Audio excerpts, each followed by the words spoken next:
Hello, Saints. Today I'm looking into the Psalms. I'm looking at Psalm 119. This is the longest psalm in the Psalms. It's not only that, it's the longest chapter in the whole Bible. In the Septuagint, the Greek translation of the Old Testament, it's Psalm 118, and it's chapter 118 in the Latin Vulgate as well. But in our Bibles, which is based off of the Masoretic text, it's Psalm 119. Psalm 119 is what's called an acrostic. It's in 22 stanzas. Each stanza is separated by a Hebrew letter. There are 22 letters in the Hebrew language. And the one that we're looking at today is under the letter Nun. It's the 14th stanza. Nun is the Hebrew letter for the N sound.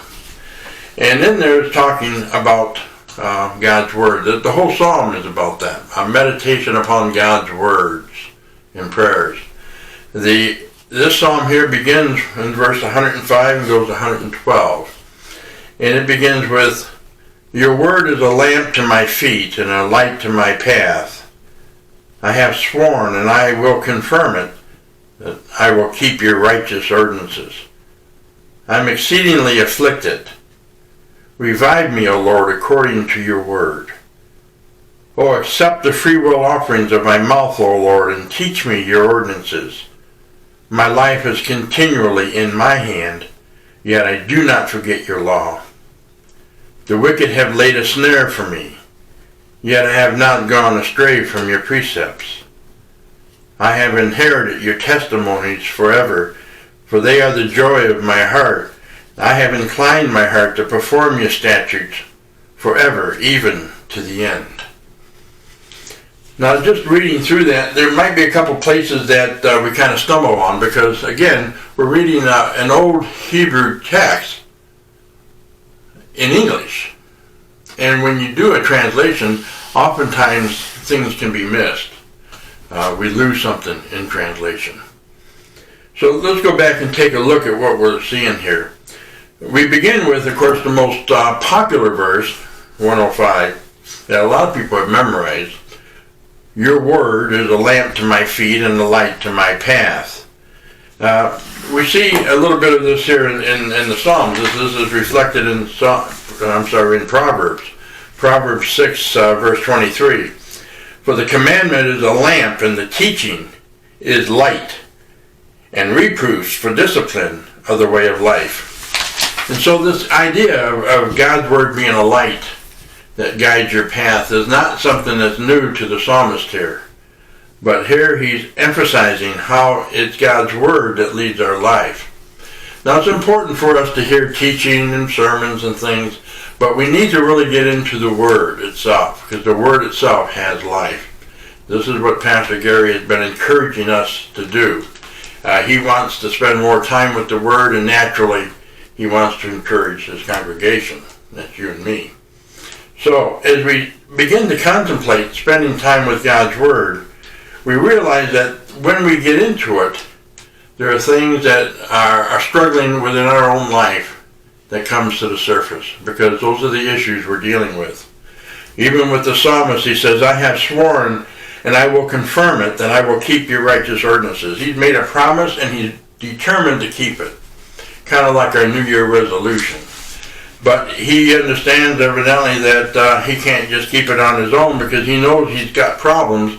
In the next verse he says, "I am exceedingly afflicted.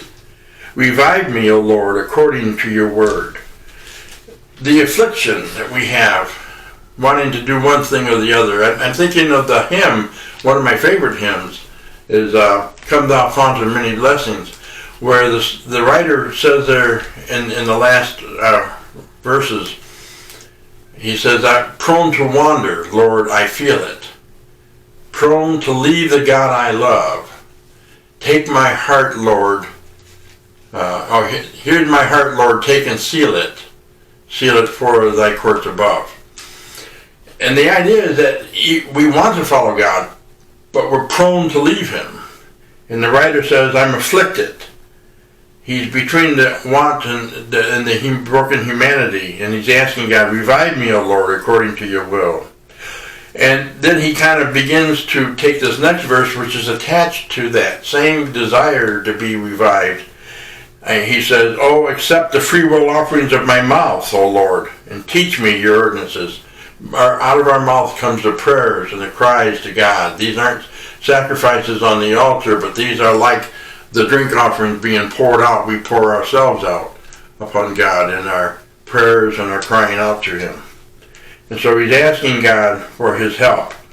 He says, my life, in verse 109, my life is continually in my hand, yet I do not forget your law. And that might be a little confusing because, we read this and we think, well, shouldn't our life be in God's hands? And that's, of course, true. And that's the problem here. My life is really the word, my soul, my very being, is in my hand, which is saying to God, I'm in continual danger. I'm always threatened, he says. Yet I do not forget your law. Yet in the midst of my own struggle, I remember you. And then he goes on, in verse 110, the wicked have laid a snare for me, yet I have not gone astray from your precepts. Everything that's buffeted him in his life, he keeps coming back to God, coming back into the path, and he refuses to give up. He says, I have inherited your testimonies forever, for they are the joy of my heart. He's taking God's words, God's testimonies into his life.